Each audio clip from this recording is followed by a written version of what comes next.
자, 오늘 아침 FOMC에서 역시 트럼프 대통령 당선에 관한 질문이 파월 의장에게 갔습니다. 기자들이 물어봤는데요. 파월 의장 반응이 어땠죠? 네, 역시 법 전문가답게 법을 표현했습니다. 법적으로 뭐 퇴직할 이유가 없다라고 굉장히 짧게 거의 두 번이나 법적으로 퇴직할 이유가 없다 이렇게 표현했었던 것 같습니다. 일단은 바이든 행정부 동안에 특히 대선을 앞에다 두고 9월에 비컷의 금리 인하를 했죠.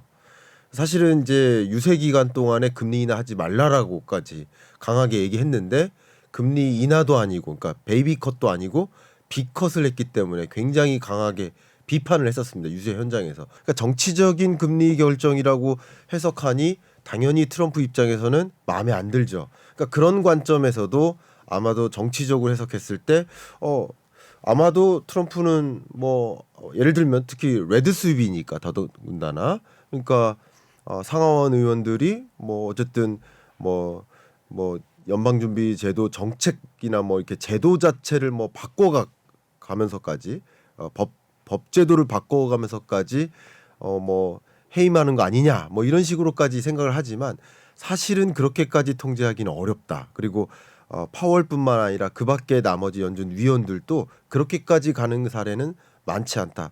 그러니까 결국 자기가 스스로 퇴직을 결정하는 사임하는 그런 결정밖에 없다라고 볼 수 있겠습니다. 그래서 그러면 사임할 것이냐라는 그런 질문인데 사임하지는 않겠다라는 표현이니까 그래서 저의 의견은 어쨌든 독립적으로 연준의 의장답게 임기까지 소임을 다하겠다라는 그런 표현, 그런 메시지 아닐까. 그래서 어쨌든 독립적으로 연준의 소임을 다하면서 금리를 결정해 나가겠다.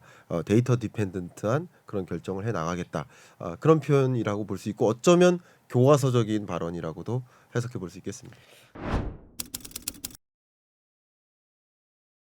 자, 오늘 0.25%포인트 낮추기는 했는데요. 그 트럼프 대통령이 금리 인하 자체에 반대하는 건 아니죠. 본인이 하겠다는 거죠. 당연히 트럼프 행정부 기간 동안에 하고 싶겠죠. 왜냐하면 지금 22년부터 24년 동안에 이렇게 들이닥친 하나의 거대한 이슈는 전쟁과 고물가와 고금리입니다. 네. 가만히 생각해 보면 트럼프가 정치적으로 왜 밀려났을까? 코로나19 때문에 밀려난 거예요. 그러니까 가만히 생각해 보면 그러면 바이든은 왜 밀려났을까? 전쟁과 생활비 위기입니다. 네. 이거를 소위 cost of living crisis라고 합니다. 그러니까 미국에서 너무나 유명한 표현인 거예요. 그러니까 그냥 생활비 위기, 고물가, 고금리 그리고 전쟁이 지긋지긋한 겁니다. 22년에 시작된 그 전쟁이 지금까지 지속되고 있고 중동 전쟁까지 일어나고 확전되고 그 불안해서 못 살겠다. 누가 좀 끝내다오. 바이든 정부가 계속 지속되니까 전쟁이 안 끝나고 있는 거 아니냐. 그러니까 전쟁을 끝내줄 리더가 필요하다. 이런 어떤 욕구, 니즈 그게 반영된 투표라고 저는 생각을 합니다. 그러니까 그 생활비 위기와 전쟁 이 두 가지 이슈 때문에 바이든 정부가 밀려난 거라고 저는 생각을 해요.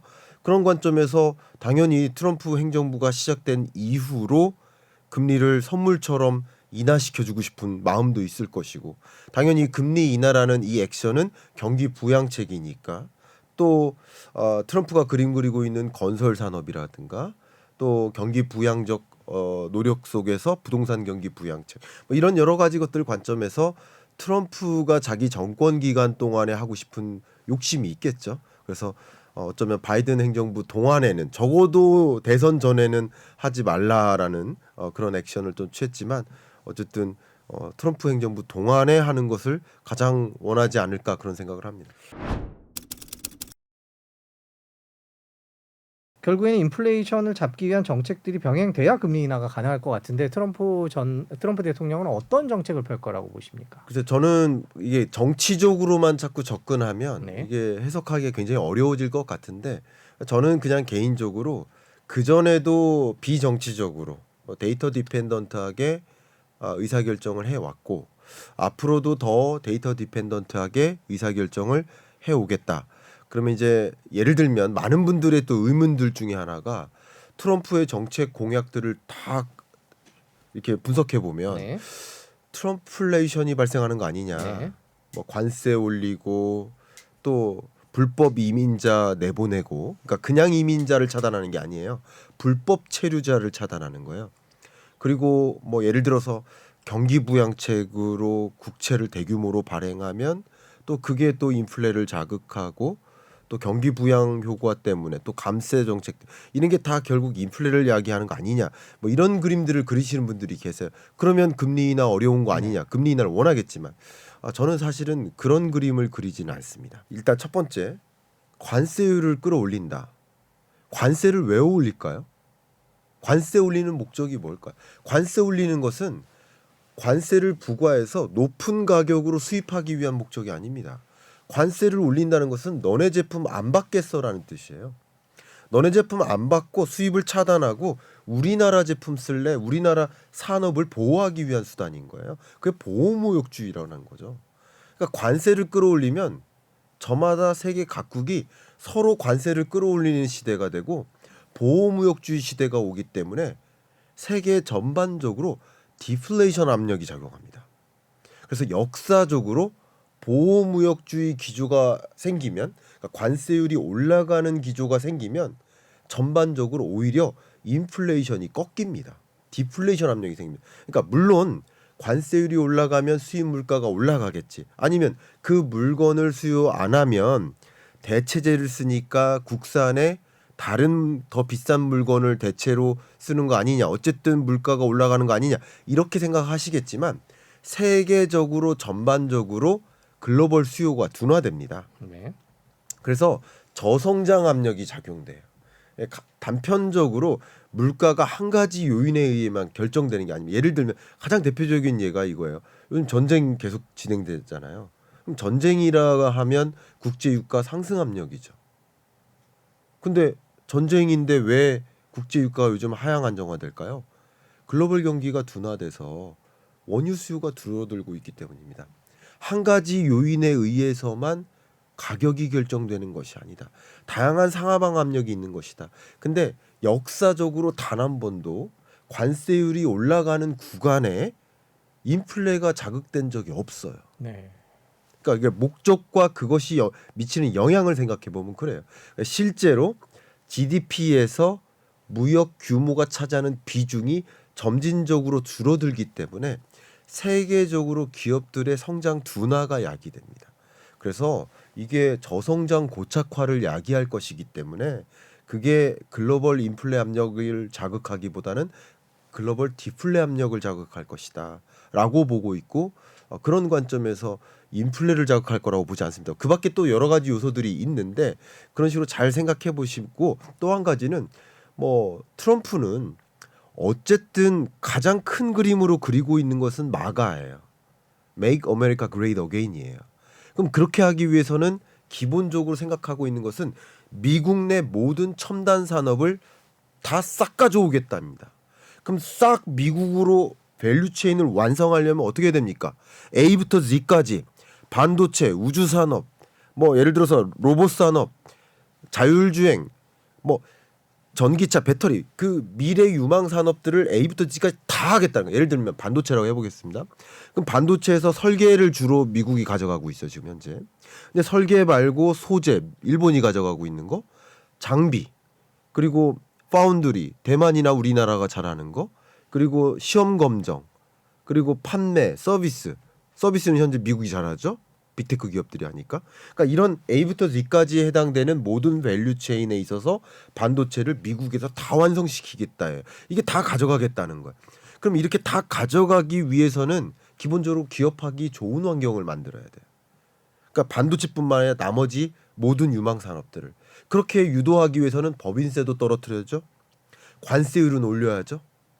금리는 떨어뜨려야 되죠. 기존에 있던 FTA는 다 없애야죠. 기후변화 협약 안 좋아하죠. 왜 이 기업들이 싫어하는 건 다 안 해줘야 돼요. 기업 경영하기 좋은 환경을 만들. 규제는 철폐해야 되죠. 그러니까 다 그런 그림 하에 있는 거예요. 그러니까 그런 그림 속에서 생각을 해 본다면 어쨌든 정책적으로 물가를 자극하는 일들을 안 만들 겁니다. 그럼 예를 들면 대표적으로 물가를 자극하게 될 만한 일들이 있다 하더라도 이미 세계에서 원유 생산량 1위가 미국입니다. 그렇죠. 그러면 셰일가스, 셰일 오일을 더 대대적으로 생산합니다. 그래서 국제 원유 가격과 각종 자원 가격을 완전히 낮춰버려요. 원자재 가격을. 그러면 국제 원자재 가격들을 원유나 원자재 가격들을 다 낮추면 그러면 인플레 압력을 더 잠재울 수 있죠. 예를 들면 그러니까 수단들은 또 많아요. 네. 그리고 이민자를 제약한다. 그래서 노동 공급을 줄인다. 그렇게 생각하시는데 그게 아니라 불법 체류자들을 막는 거예요. 그러니까 어쨌든 트럼프가 유리한 수단들은 다 강구해 가지고 필요한 노동력은 얼마든지 끌어올 겁니다. 그리고 또 한번 생각해 보시면 생산 자동화, AI, 생산 효율화를 이루어서 오히려 인플레를 낮추려고 또 노력하는 수단들도 굉장히 많습니다. 효율화와 자동화를 통해서 또 생산 효율을 이루고 가격을 안정화시키는. 그러니까 이런 것들 이런 요소까지 같이 생각해야 됩니다. 그냥 무조건 관세율 올리니 경제는 산수가 아닙니다. 어떻게 산수처럼 관세율 더하기 기존 가격 그러니까 가격 올라가 인플레 아니라는 거죠. 그 동태적으로 또 대응할 것이고 트럼프 혼자 모든 걸 결정하지 않는다. 그래서 오히려 이런 마가라는 그림을 그리고 그 그림을 수행해 나가기 위해서는 어쨌든 인플레 압력을 잡아나가는 과정. 그리고 아까 계속 말씀드렸지만 바이든이 인플레 때문에 간 거예요. 인플레 때문에 간 겁니다. 근데 인플레는 절대 안 만들 거예요. 그리고 인플레를 안 만들어야 금리를 차곡차곡 인하시킬 거고요. 그런 그림을 그려나갈 것이라고 생각하기 때문에 그런 정책들을 균형되게 또 가져가지 않을까 이런 생각을 해봅니다. 그런 면에서도 트럼프와의 관계나 트럼프 시대가 왔을 때의 트럼프와의 관계나 또 역시 바이든 시대가 왔을 때의 바이든과의 관계나 매우 유사해질 것이다. 그러니까 AI와 같은 인간 이렇게 제가 표현했던 것처럼 그래서 그 맞춤형 인간화 되기 때문에 그러니까 물론 바이든 시대일 때의 트럼프와의 관계는 또 멀어지지만 또 트럼프 시대일 때의 트럼프와의 관계는 다시 가까워지는 뭐 그런 맞춤형의 모습으로 전환되지 않을까. 그렇다고 정책 기조를 딱 틀어 맞추겠다 이런 모습은 아니겠지만 기본적으로는 데이터 디펜던트하게 그리고 그 정책 기조에 적절하게 이렇게 수행하는 그런 어떤 모습이지 않을까 그렇게 생각합니다. 트럼프가 연준의 독립성을 해친다 그런 얘기들을 자꾸 한다라는 그런 지적에 대해서는 어떻게 생각하십니까? 독립성을 해치죠. 그래서는 안 된다고 생각하고요. 우리나라에서 그런 일이 있다 그러면 아마 탄핵 사유라고 또 지적을 받을 거라고 생각을 합니다. 제가 의견을 드려보면, 그러니까 일기 때를 한번 돌이켜 보세요. 저는 아직도 그 어떤 명장면과 같은 그 만화 장면, 만화인데요. 그 만화 그림이 잊혀지지가 않는데 어떤 모습이냐면 파월 의장이 금리를 동결하는 장면에 방송을 보고 있어요. 트럼프가 이렇게 뭐 먹으면서 보는데 오른손에 핸드폰을 들고 있어요. 근데 트위터를 하는 거죠. 트위터에 뭐라고 쓰냐면 금리를 동결하니까 rate cut 금리 인하해라 or I will cut you 난 너를 자를 거다. 금리 인하 안 하면 너를 자를 거다. 이런 식으로 아예 대놓고 금리 인하하라는 압력을 강행했던 사람이에요. 그만큼 강한 금리 인하론자고 대놓고 금리 인하하라고 표현했었던 자죠. 근데 그러면 사실 임명권자이고 또 인사권자인데 그렇게 하면 독립적인 금리 결정이 안 되죠. 그러면 통화 정책은 재정 정책과 분리되어야만 합니다. 그래야 그 나라 경제가 건전하게 갈 수 있어요. 그렇지 않으면 굉장히 무시무시한 일이 벌어질 수 있거든요. 그렇기 때문에 그 나라 경제를 위해서도 안 좋고 장기적으로 봤을 때도 그리고 그게 엇박자가 나면 또 국민 경제적으로도 안 좋지만 뭐 다양한 경제 주체들에게도 해로울 수 있기 때문에 그건 여러 가지 면에서 문제가 많죠. 그건 독립성을 해치는 수준이라고 저는 생각을 합니다. 2025년이 되면 금리를 놓고 정치권과 연준 간의 말이 많이 오갈 것 같은데 내년 금리 전망 어떻게 하십니까? 네, 일단 현재로서는 미국의 중립금리를 3% 정도로 보고 있습니다. 근데 그 중립금리가 25년까지 완성되는 게 아니라 26년 중반까지 완성되는 것으로 보고 있습니다. 네. 그 얘기는 매우 점진적인 속도로 매우 더디게 그리고 심지어는 퐁당퐁당 금리 인하가 퐁당퐁당이라는 것은 뭐냐면 제가 이제 새벽에 3시 40분에 일어나는 날이 1년에 8번입니다. FOMC 회의가 8번 있다는 뜻이에요. 8번은 있다는 얘기는 분기에 2번 있는 겁니다. 그러면 분기에 2번이 있으면 분기에 한 번은 쉬고 한 번은 인하하고 다소 요런 느낌으로 꼭 그렇다는 건 아니지만 지금으로선 여러분이 그림을 한 번은 인하하고 한 번은 쉬고 한 번은 인하하고 한 번은 쉬고 하는 느낌으로 점진적인 속도로 금리 인하를 단행하고 26년 중반까지 결국은 최종금리 3% 정도를 향해서 인하해 나갈 것이다. 근데 다만 트럼프 시대에 정말 더 강한 드라이브를 요구하는 것이 먹혀 들어간다면 그 속도와 인하폭은 더 빨라져서 뭐 3이 아니라 2.5를 향해서 좀 빨리 진행될 수도 있는 것이다. 이 정도의 시나리오로 그림 그리시면 도움이 될 것 같습니다. 오늘 말씀 여기까지 듣겠습니다. 오늘 긴 시간 고맙습니다. 감사합니다. 네.